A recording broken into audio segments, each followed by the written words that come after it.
ఇరాన్‌కి సంబంధించినటువంటి యుద్ధ నౌకలు 9 యుద్ధ నౌకలని మొదట, తర్వాత ఇంకొక 2 మొత్తం 11 యుద్ధ నౌకల్ని ధ్వంసం చేశామని అమెరికా ఆధారాలతో సహా బయట ప్రపంచానికి చూపించింది. అదే సందర్భంలో ఇరాన్ దాన్ని ఖండించలేదు. అయితే ఇరాన్ దగ్గర చాలా నౌకలున్నాయి, సబ్‌మెరైన్స్ కూడా ఉన్నాయి.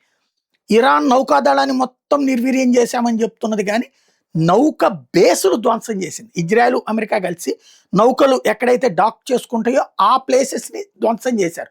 అంటే నౌకాశ్రయాల్ని ధ్వంసం చేశారు.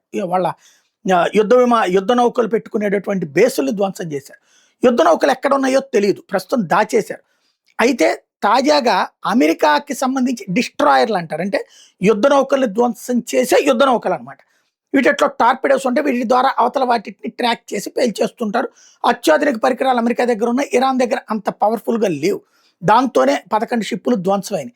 ఇప్పుడు మరొక వైపున మిస్సైళ్ల ద్వారా అమెరికాకి సంబంధించినటువంటి ఇలాంటి డిస్ట్రాయర్లను ధ్వంసం చేసేటటువంటి పని చేస్తుంది ఇరాన్. ఎందుకంటే ప్రత్యక్షంగా అయితే కష్టం. ఈ నౌక టు నౌక అయితే గనక దెబ్బతింటుంది కాబట్టి మిస్సైళ్ల ద్వారా, డ్రోన్ల ద్వారా దాడికి పాల్పడుతోంది. అమెరికాకి సంబంధించినటువంటి డిస్ట్రాయర్‌ని మేము మిస్సైళ్లతో ధ్వంసం చేశామని ఇరాన్ చెప్తే, వాళ్ళు వదిలిన మాట వాస్తవం. మా ఎయిర్ డిఫెన్స్ సిస్టమ్‌తో దాన్ని మేము మధ్యలోనే ధ్వంసం చేసిన మాట వాస్తవం. అమెరికా యుద్ధ నౌకలకి ఇంతవరకు ఏమీ కాలేదని చెప్తోంది అమెరికా.